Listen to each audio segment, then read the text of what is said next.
எனக்கு காயப்படாதே எனக்கு காயப்படாதே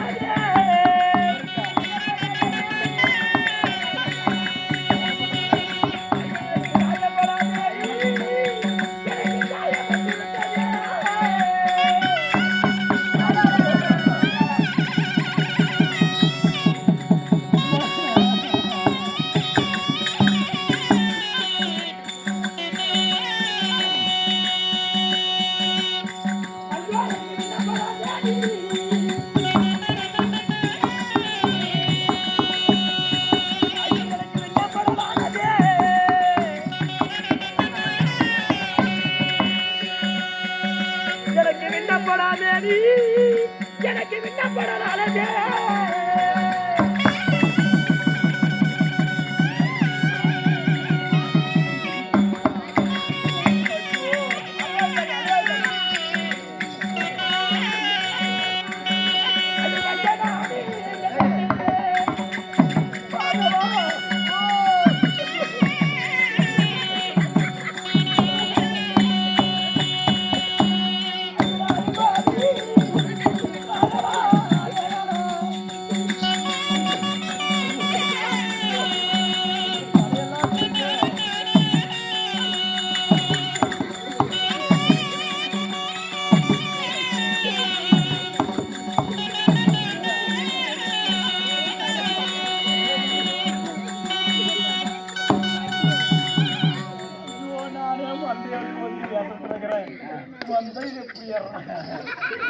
ஐயோ எனக்கு மண்டை விடுது ஐயோ என்ன செய்வேன் ஒரு பக்கம் இவன் மண்டையை உடைச்சு விட்டா இன்னொரு பக்கம் இவன் சாவடிக்கிறான் ஐயோ ஐயோ நான் அரும்பாவி ஆகிவிட்டேனே எங்க அண்ணன் தாராப்பு எடுத்த தருமர் அப்பவே சொன்னாரு அர்ஜுனா நீ அங்க மேகலோக போகிறாய் காயப்படாத மேனி உனக்கு காயப்படக்கூடாது விண்ணப்படாத மேனி விண்ணப்படக்கூடாது என்று சொல்லி எனக்கு கட்டளை இட்டாரே என் மண்டை உடைத்து நான் பெரும்பாவி ஆகிவிட்டேன்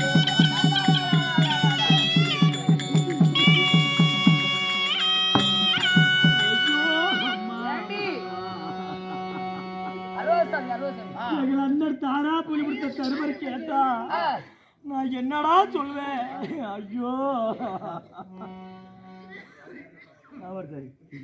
அதாவது இந்த 48 நாள் பூசலியே யாரு வந்தாங்கன்னு தெரியல, அதனால யாருன்னு பார்க்கலாம். ஐயோ யாருமா வந்தாங்க? யாரு வந்தாங்க எனக்கே தெரியல. நீங்க என்ன பண்ணீங்க? நான் தான் குவாட்டர் கடைக்கு போயிட்டேன். வாங்கிட்டு வந்துட்டியா? அங்கேயே குடிச்சுட்டு வந்துட்டேன். சரி பார்க்கலாம், யார் வருவான்னு பார்க்கலாம். வா போலாம். ஐயோ எனக்கு தலையெல்லாம் சுத்துதே. ஐயோ எனக்கு ஐயோ மண்ணா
காயப்படாத மேனி காயப்படக்கூடாது, விண்ணப்படாத மேனி விண்ணப்படக்கூடாது என்று சொல்லி எங்க அண்ணன் தாராபுரம் கொடுத்த தர்மர் கட்டளை இட்டார்.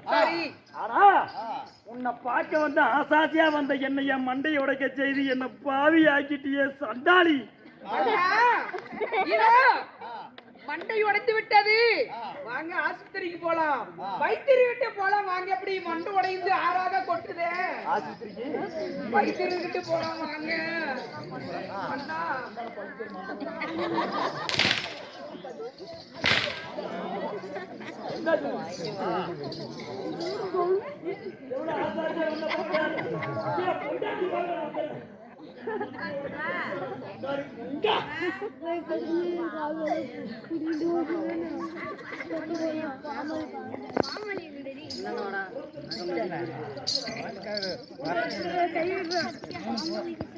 வாங்க ஆஸ்பத்திரிக்கு போலாம், வைத்தியர்கிட்ட போலாம்னு சொல்லி கூப்பிடுறேன்.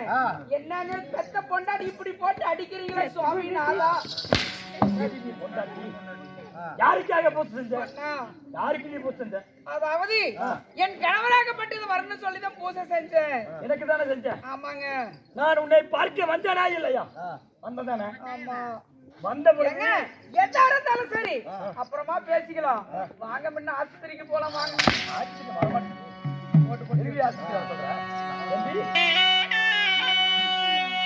மன்ன கரியாத புத்தியால கரியாத தவறு செய்தாங்க.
கணவன் வந்தாரு பாரு, அத்தனை புருஷனா வந்தல.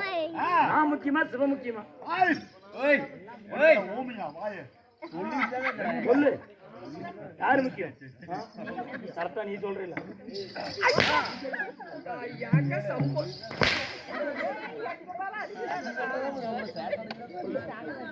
பெரிய மனுஷி தானே. சிவ சிவா சிவ சிவா என்று சொல்லி சிவன் பூஜை செய்து கொண்டிருந்தார். 9 வருஷமா பார்க்காத பொண்டாட்டி நான் இன்னைக்கு தானே பார்க்க வந்தேன். பொண்டாட்டி முக்கியமா சிவ முக்கியமா?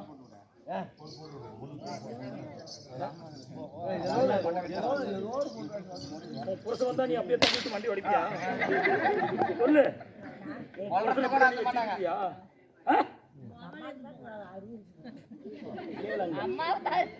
அங்க கேளு. அம்மாவுக்கு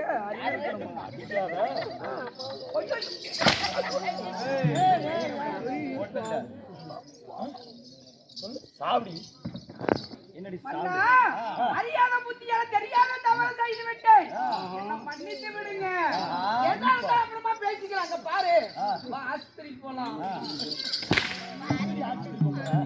வாங்க. 9 ஆண்டு ரத்த ஆறாக கொட்டுகிறது, வாங்க போலாம். 18 நாள் சண்டை பாரத போர்கள் நடந்தது கபர்நாதிகளுக்கு எங்களுக்கும். அப்ப கூட எத்தனையோ சேனாதிச்சாங்க. நீ தான் முன்ன கேட்கணும். எத்தனையோ சேனாதி சேனையெல்லாம் நான் சொன்னேன். அப்ப கூட என் ரோமத்திலிருந்து ஒரு துளி ரத்தம் இந்த பூமியில் உள்ள காலோடு சோரத்தைக்கு இந்த பொம்பளை கையால அடிபட்டு என் மண்டை உடைச்சிருச்சே. எங்க அண்ணன் நான் என்ன சொல்லுவேன்? காயப்படாத வேணி காயப்படக்கூடாது, விண்ணப்படாத வேணி விண்ணப்படக்கூடாது. இப்படி எப்படி நீ அழகோட போறியோ அதே அழகோட என்ன வந்து பாக்கணும். எங்க அண்ணன் சொன்னாரு. எங்க அண்ணன் முகத்துல எப்படி முழிப்பா? சொல்லாயா? அண்ணா, அறியாத புத்தியால தெரியாத தவறு செய்து விட்டேன், எனக்கு மன்னிப்பு இல்லையா? கண்டிப்பா. ஆமா. உனக்கு சண்டாள பாவி நான் ஒன்று சொல்கிறேன். 9 ஆண்டு காலமாக உன்னை பார்க்கவில்லை என்று சொல்லி உன்னை சாந்திர திருமணம் செய்து விட்டேன். அந்த குற்ற உணர்ச்சி என் நெஞ்சில் இருந்தது. 9 மாநாடு திருமணம் செய்தார்கள் அல்லவா? திருமணம் செய்த உடனே நம்ம மன்னனாகப்பட்டது நாடு திரும்பவில்லை. என்னாச்சு ஏதாச்சுன்னு அழுது சிந்தனோடு இருக்கின்ற பொழுது அப்பொழுது என் தந்தையாராகப்பட்டது ஏன்னா அழுது கொண்டு இருக்கிறாய், என்னமா காரணம் அப்படின்னு சொல்லி என் தந்தையார் கேட்டார்கள். தந்தையார் கேட்ட பிரகாரமே அப்பா இந்த மாதிரி திருமணம் செய்து கொண்டேன், 9 ஆண்டுகள் ஆகின்றது, இன்னைய நாடு திரும்பவில்லை, ஏதாச்சும் என்னாச்சுன்னு தெரியலப்பா, அதனால அழுது சிந்தனோடு இருக்கிறேன் அப்படின்னு சொல்ல, அதாவது என் தந்தையாரப்பட்டு என்ன சொன்னார் தெரியுமா? அதாவது உன் கணவராகப்பட்டு வருவர் என்று சொல்லி இதோ 48 நாள் பூசை, அதாவது சிவலிங்கம் உண்டு செய்து மங்களி பூசை 48 நாள் செய்தால் கணவனாகப்பட்டது நாடு திரும்புவாரம்மா. கணவன் மாறி தேடி வர வேண்டும் என்றால் ஆற்று மணலாக செய்து ஒரு அரணாரை உண்டு செய்ய வேண்டும். ஆற்று மணலை அள்ளி ஒரு அரணாரை உண்டு செய்து 48 நாள் கபரி பூஜை செய்தால் உன் கணவன் மாறி தேடி வருவார் என்று சொல்லி உன் தந்தையார் சொன்னார். நீ செய்த தந்தையார் கட்டளை சார். அப்பா நீங்க சொன்ன பிரகாரமே சிவலிங்கம் உண்டு செய்து 48 நாள் கபரி பூஜை செய்கிறேன் அப்படின்னு சொல்லிக்கிற பொழுது இந்த கவரி பூஜை செய்கின்ற பொழுது மகளே நான் ஒரே விஷயம் மட்டும் சொல்றேன் கேள் அப்படின்னாங்க. என்னப்பா அப்படின்னு கேட்கின்ற பொழுது இந்த 48 நாள் பூஜை செய்கின்ற பொழுது அதாவது பெத்த தாய் வந்தாலும் சரி, பெத்த புருஷனே வந்தாலும் சரி, பெத்த அப்பனே வந்தாலும் சரி, அதாவது இந்த பூஜை முடிகிற வரைக்கும் யாரு வந்தாலும் திரும்பி பார்க்க கூடாது அப்படின்னு எங்க தந்தையார் கட்டளை. ஆமா இந்த தந்தையார் கட்டளையே 48 நாள் பூசையிலே 47வது பூசை முடிந்து விட்டது. 48 நாள் பூசை முடிந்து 3ஆம் முக்கால நேரம் தான் இருக்கின்றது. இந்த பூசை முடியறதுக்குள்ள நீங்களும் வந்துட்டீங்க, என் பூசையும் கழிச்சு விட்டீங்க, வந்தீங்க. அந்த 3ஆம் முக்கால நேரம் முடிஞ்சு வந்திருந்தா தங்க கட்டில எடுத்து போட்டு தட்டுல சாப்பாடு போட்டிருப்பேன். அதனால அறியாத புத்தியால தெரியாத தவறு செய்து விட்டேன். யாருக்காக பூஜை செஞ்சேன்? வீட்டுக்காரர் வர்றேன்னு சொல்லிதான் பூஜை செஞ்சேன். ஆமா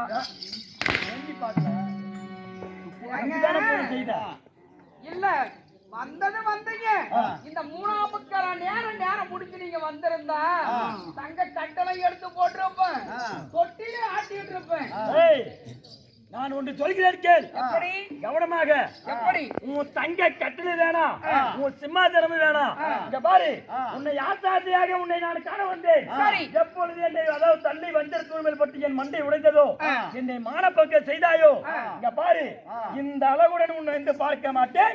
இதில் அங்கே அண்ணன் தாராபுரம் கொடுத்த தருமர் சாட்சி.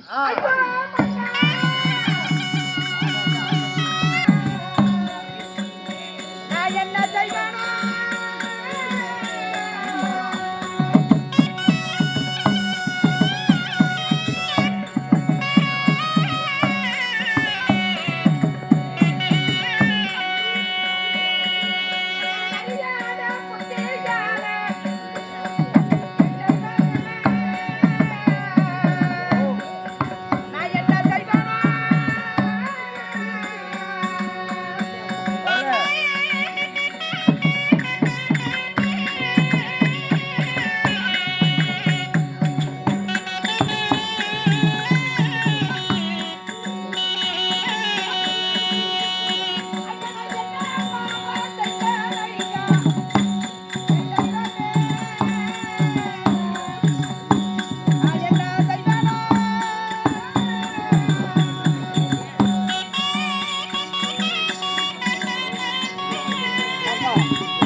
அறியாத புத்தியால தெரியாத தவறு செய்து விட்டேன், என்ன மன்னித்து விடுங்கள் மன்னா அப்படின்னு கேட்கின்ற பொழுது இதோ கட்டின மணவன் வந்திருக்கிறேன் என்று பாராமல் என்னை தள்ளிவிட்டு மண்டை உடைந்து விட்டதல்லவா, இந்த உருவத்தில் ரெண்டு மேல் நான் உன் முகத்தில் நான் முழிக்க மாட்டேன் அப்படின்னு சொல்லிட்டு போயிட்டாரு. அம்மா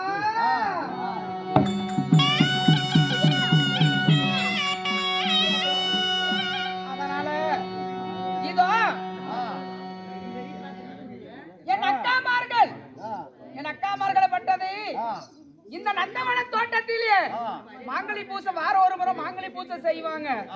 அந்த மாங்கனி பூசை அவங்க செஞ்சுக்கிட்டு இருப்பாங்க. இந்த மாங்கனி பூசை செய்கின்ற பொழுது நாமளும் போய் கெஞ்சி ஓரியாடுனா ஏதோ நம்மளுக்கு ஒரு விளக்கு என்ன தெரியும். அதனால